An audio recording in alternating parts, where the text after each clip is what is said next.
selamat pagi buat anak-anak semua. Tetap semangat dan tetap jaga kesehatan. Nah, untuk hari ini saya akan bagikan video materi pembelajaran untuk anak-anak semua. Selamat menyaksikan video. Mobilitas penduduk dan tenaga kerja. Mobilitas penduduk, yaitu penduduk atau gerakan penduduk ialah perpindahan penduduk dari suatu daerah ke daerah lainnya. Mobilitas penduduk dapat dibedakan atas mobilitas penduduk vertikal dan mobilitas penduduk horizontal.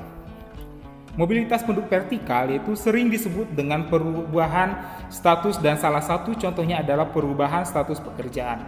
Seseorang yang mula-mula bekerja dalam sektor pertanian sekarang bekerja dalam sektor non-pertanian. Sedangkan mobilitas penduduk secara horizontal atau sering disebut dengan mobilitas penduduk geografis yaitu gerakan penduduk yang melintas batas wilayah menuju ke wilayah yang lain dalam periode tahun atau waktu tertentu. Yang kedua, jenis-jenis dari mobilitas penduduk, yaitu adanya migrasi, yaitu mobilitas penduduk yang bertujuan untuk menetapkan di daerah baru. Yang kedua, mobilitas sirkuler atau mobilitas sementara, yaitu mobilitas penduduk untuk sementara waktu atau tidak untuk menetap. Contohnya, setelah panen dan tidak ada kegiatan, para petani pergi ke kota untuk mencari nafkah atau migrasi musiman. Atau para pekerja yang pada waktu pagi pergi ke kota dan sorenya kembali ke tempat tinggalnya di pinggiran kota.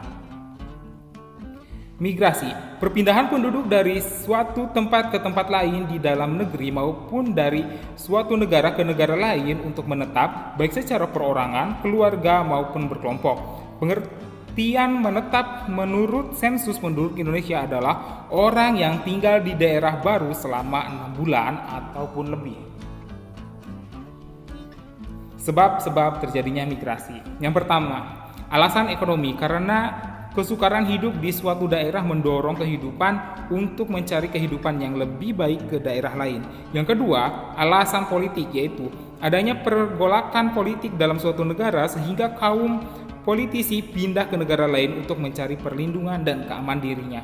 Yang ketiga, alasan agama, karena kurang terjamin atau terkekang dalam kehidupan beragama, penduduk pindah ke daerah lain yang sesuai dengan kehidupan agamanya.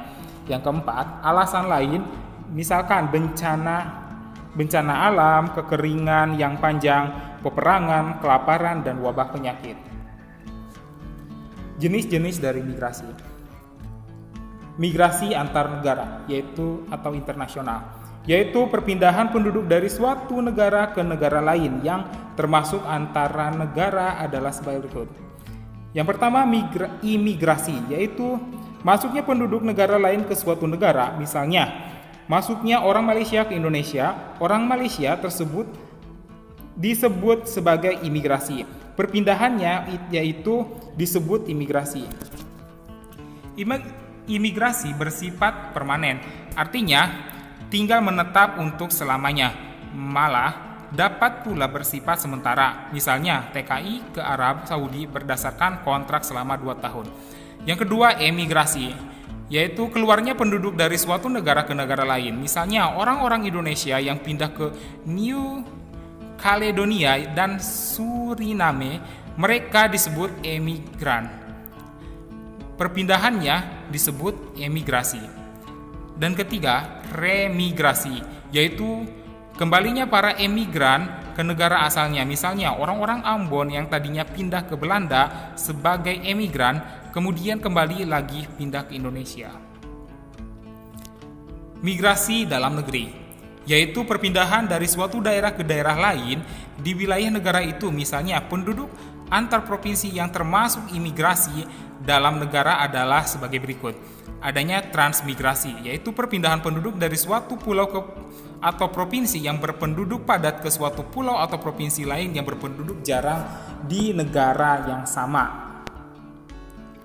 Macam-macam transmigrasi, yaitu transmigrasi umum, yaitu transmigrasi yang semua biaya ditanggung pemerintah, baik biaya perjalanan maupun biaya hidup selama 1 tahun di daerah transmigrasi. Tiap keluarga mendapat alat pertanian, rumah, bibit, dan tanah seluas 2 hektar. Dan kedua, transmigrasi swakarya, yaitu transmigrasi yang Pembiayaannya sebagian ditanggung dari sendiri dan sebagian ditanggung pemerintah. Pemerintah memberi tanah 2 hektar dan membiayai perjalanan. Yang ketiga, transmigrasi spontan, yaitu transmigrasi yang seluruh biaya ditanggung oleh transmigran itu sendiri. Pemerintah tidak memberikan bantuan apapun. Yang keempat, transmigrasi bedol desa, yaitu transmigrasi yang dilakukan oleh seluruh penduduk desa beserta pejabat pemerintah desa. Transmigrasi bedol desa dilakukan karena bencana alam, misalnya karena letusan Gunung Merapi, penduduk beserta pejabat desa yang bertempat tinggal di kaki gunung dipindahkan ke Sumatera. Penduduk Wonogiri dipindahkan ke Sitiung, Sumatera Barat, karena daerahnya dibuat PLTA Gajah Mungkur atau bendungan. Yang kelima, transmigrasi khusus, yaitu transmigrasi yang diselenggarakan oleh Departemen Transmigrasi bersama instansi pemerintahan atau organisasi lain, misalnya KNPI, Pramuka, dan lain sebagainya. Penyelenggaraannya sama dengan transmigrasi umum, misalnya Transmigrasi Pemuda ke Sumatera Utara atau daerah Labuhan Batu.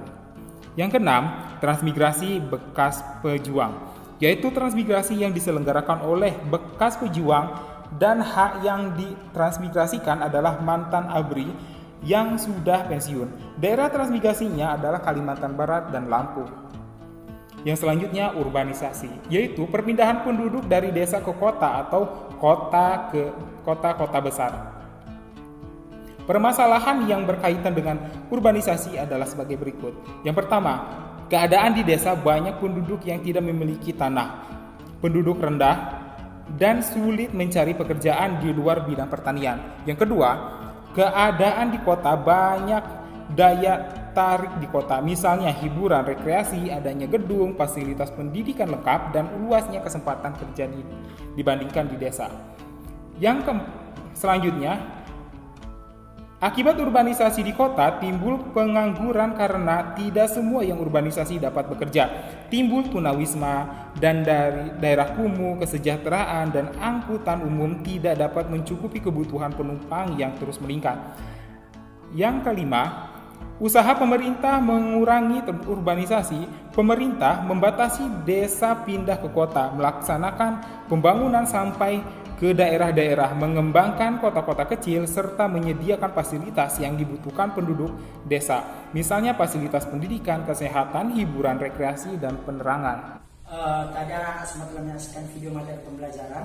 Seperti biasa, saya mau dari anak-anak semua membuat ringkasan minimal 2 halaman dari materi pembelajaran yang telah saya bagikan tadi.